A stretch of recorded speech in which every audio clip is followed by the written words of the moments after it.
Of course, I listened to friend number two, the devil on my shoulder, because that's what I wanted to do. I wanted to pull up. So guess what I'm doing? I'm pulling up. So friend number two that's telling me to pull up can't even join the pull up mission. She can't join the pull up mission because she out of town for work. Yo, party people, it's Ashley of SingleWomanChronicles.com, where being single is a beautiful choice rather than a miserable circumstance. And today's episode is brought to you by my book series, Single Woman Chronicles, an Atlanta love story, kinda. It is about a young lady named Ariana, and she is in Atlanta living her best life, kinda, because she got everything, but she ain't got no man. These men ain't acting right. But she just got out of a relationship with her ex, and this mofo gonna lead her on basically and then pop up on the internet with somebody else. Oh my goodness. But then she meets this new guy in her neighborhood and he seems like he is perfect, y'all. He take her on this great date. But then of course her ex pop back up into the picture. But she like, I don't want you, I don't want you, until she realizes like, is Mo who he says he is? That's the new guy. Well, you will find that out as soon as you go and read this book here, okay? You can actually get a free copy of the first book because it is 2 installments right now on books on Google Play, but it is also available on Audible if you're not really a reader and you like to listen to it, okay? So let's get into it. Today's story time is not my proudest moment. Today I will talk about how I pulled up on a ninja. Okay.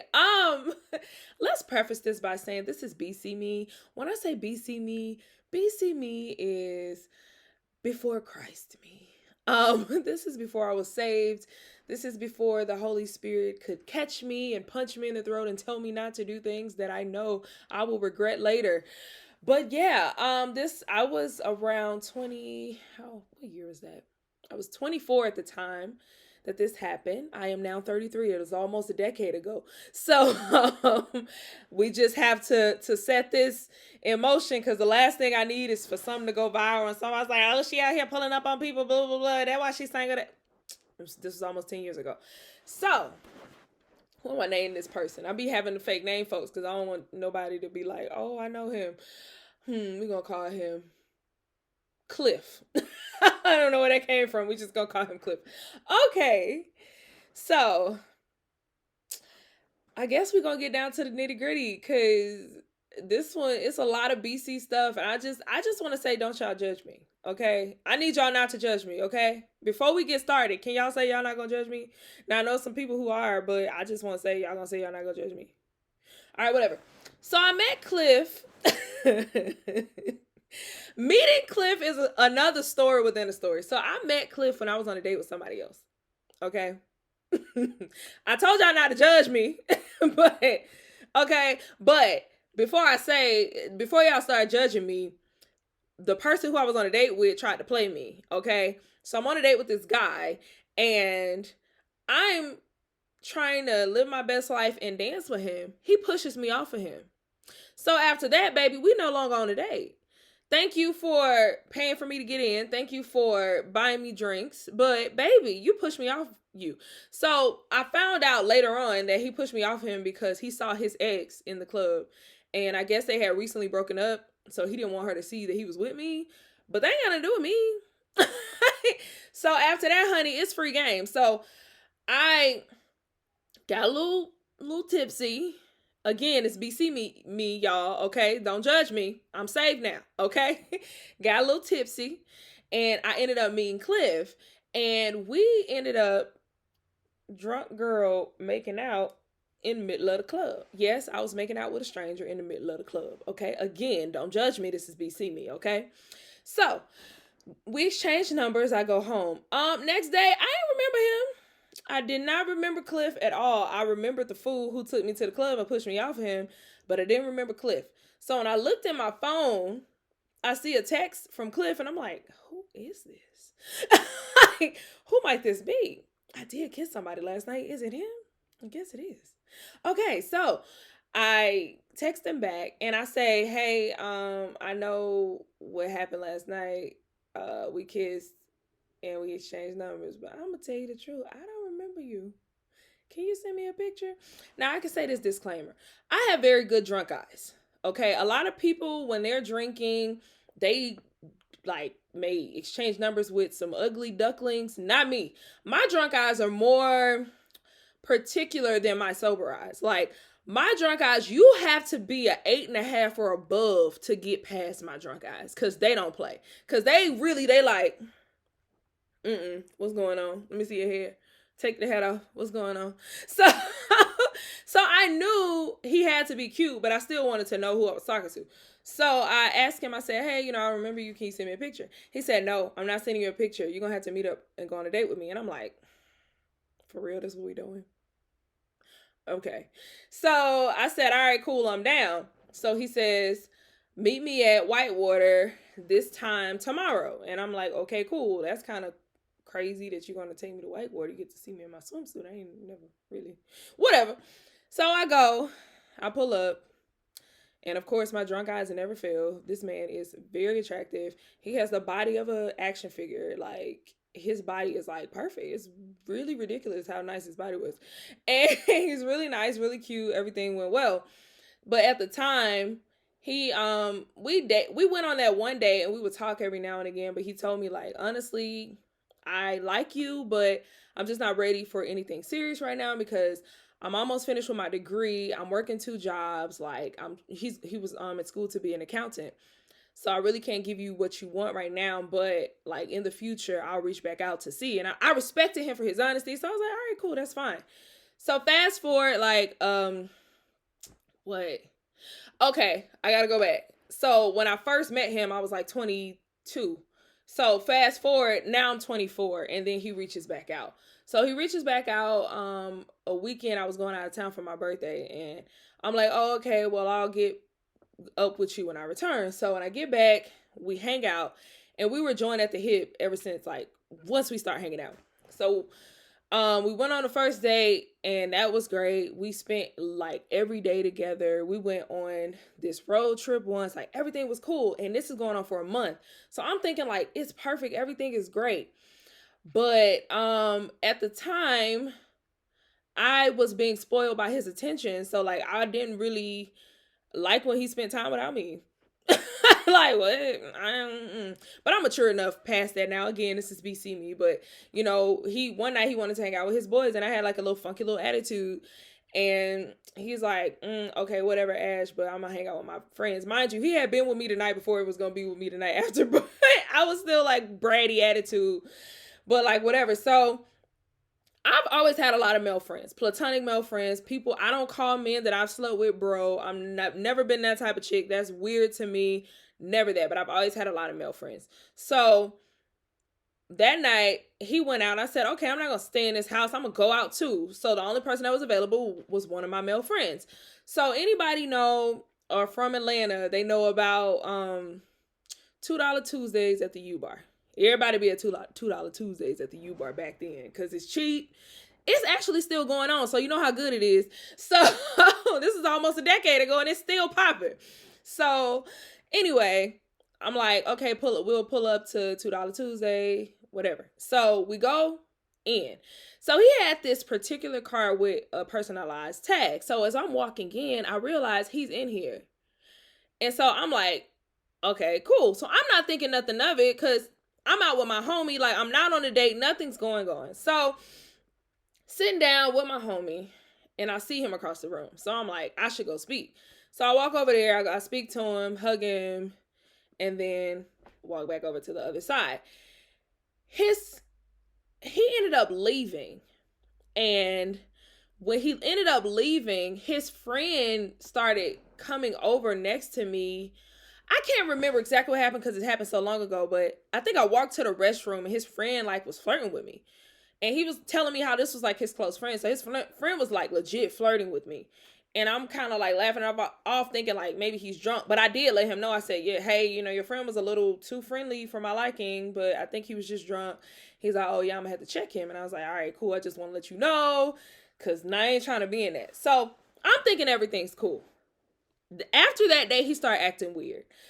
To this day, I don't know why. I don't know if he thought like, oh, she's trying to play me. She's out with this other dude. I introduced him to dude, but I get it. In this culture, people aren't very trusting. A lot of people aren't trustworthy. A lot of women will say like, oh, this is my homie, but that's really a dude she's sleeping with. But I was never on that type of time. But if that's what you think, like, I can't change your mind. So it's like, okay, whatever. Or maybe he thought like, dang, I was trying to like get out. Maybe she stalked me and found me at this restaurant. I don't know what he thought. But I know after that, he started acting weird. So instead of like giving him space, which I would know to do now, which I would understand to do now, I didn't give him space. I'm calling him, I'm hitting him up like, what's going on? What's the matter? Can we fix it? Like, what's going on? So he's not really responding. He's distancing himself more and more. So one day on a Friday, he's like, I hadn't heard from him all day. So I finally text him and I'm like, hey, what's going on? He's like, oh, I'm out, blah, blah, blah. And I hadn't seen him. So I'm just like, okay. And he's like, we need to talk tomorrow. And I'm like, we need to talk. Are you breaking up with me? And he said, yep. Y'all. Okay, y'all. We talk about mental health a lot, but are you taking charge of your mental health journey? You already know I talk about going to therapy and how my therapist snatches my edges all the time, asking me questions that I would have never thought to ask myself, asking me questions that I've pondered on for years. But I want that for you. I want growth for you. I want the best version of yourself, because the only way to reach your goal, your potential, your destiny is to become the best version of yourself. And let that begin with therapy. So let's start with Talkspace. Talkspace has a promotion right now where you can get $100 off your first month. All you need is the code SPACE. Yes, SPACE, SPACE.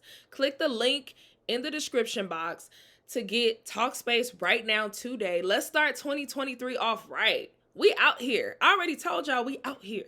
So get it right now. Click the link wherever you're listening. Spotify, Apple, it's in the description box, even YouTube. Get it right now. $100 off. Like $100, that's a lot of money. Y'all better come get this. Come get this therapy. Come get this therapy. Y'all. Y'all. My poor little heart shattered. Like, oh my God, we've been only together for like a month, but it's been perfect. Why are you breaking up with me? I'm so confused. Like, why? So I'm like, what are you talking? He's like, we'll talk about it later. We'll meet up and we'll talk about it. We'll discuss it. So this whole time I'm thinking like, when we discuss it, I can fix it. Cause I know I haven't done anything wrong. Nothing has happened. We've never had an argument. I'm so confused. Like, I can fix it. I can fix it. So I call my homegirl over and like, I'm crying in her lap and I'm just like, so sad, so sad, so sad. So at this time I had two very close friends. So friend number one is the one whose lap I'm crying on. And I'm just like, oh my God, I can't believe this. Friend number two was okay, I have to explain. Friend number one was very like easygoing. She's like, no, everything is gonna be okay. Don't do anything. You're nice. She's nice. She's your nice friend. She's like angel devil on your shoulder. She's the angel, okay? Now the other friend, she was out of town because she had took a job where she traveled. Now this friend was more in my mindset. She was like devil on my shoulder. She like, we about that life, friend, okay? Y'all keep that in mind, okay? So I'm with friend number one. So he told me we was gonna meet on that Saturday. Saturday rolls around. He ain't answering the phone. We ain't meeting. So I got an attitude. So I'm like, what's going on? So later on in the day, he's like, we'll meet tomorrow at my house this time. Tomorrow is Sunday. So mind y'all, I'm in emotional agony from Friday till Sunday. So Sunday finally rolls around and I'm like, okay, we got to get to the bottom of this. So the time we were supposed to meet rolls around.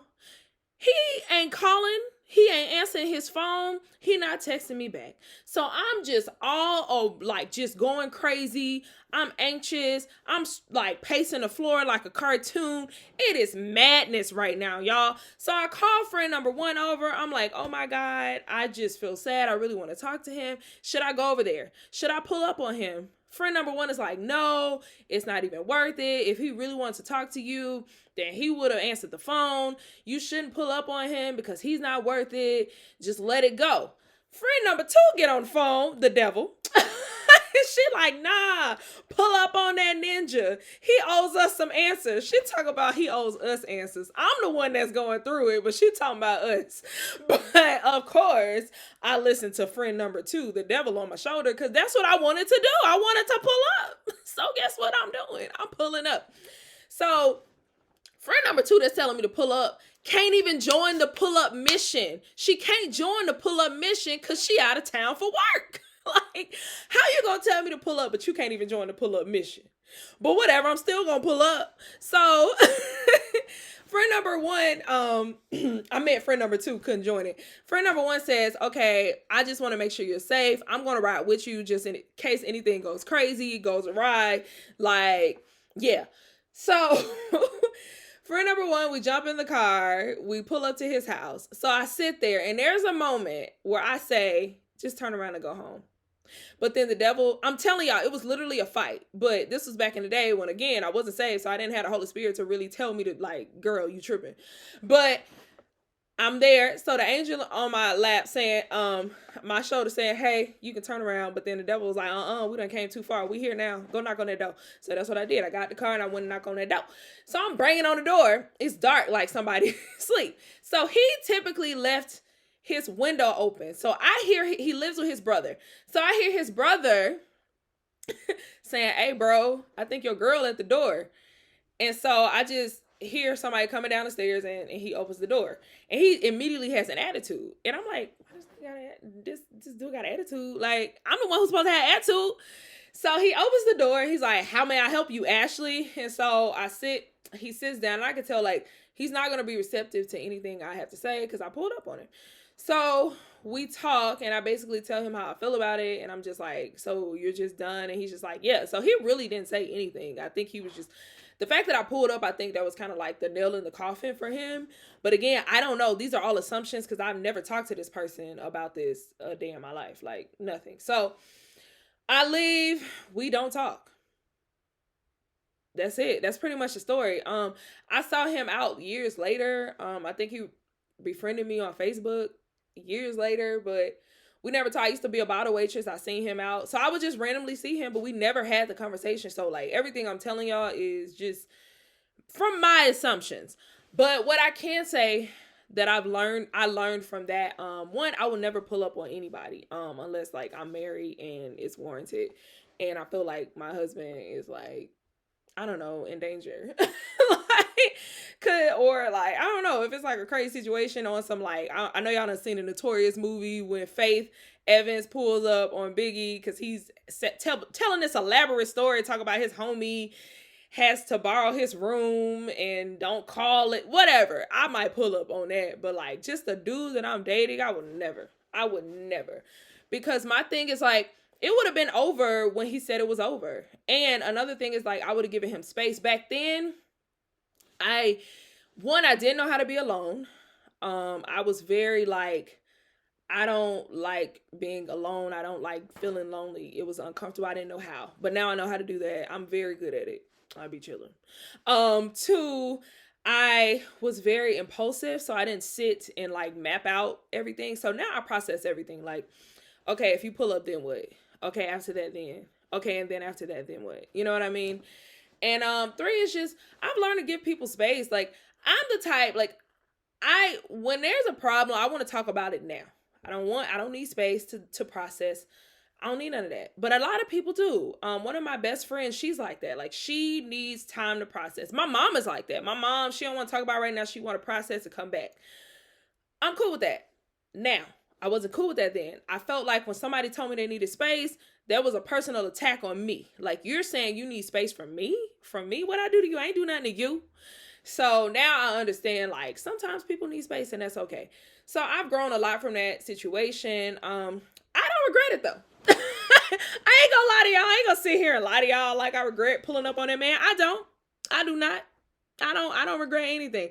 I do wish I knew the real reason why he ended things, but oh well, ain't nothing I can do about it. But yeah, so I don't know. Maybe if he stumble across this and listen to this and, and will text me, because my number is still the same since I was 14, or message me on Facebook and tell me. I don't know, but And who cares? Whatever. But that was the time that I pulled up on a ninja.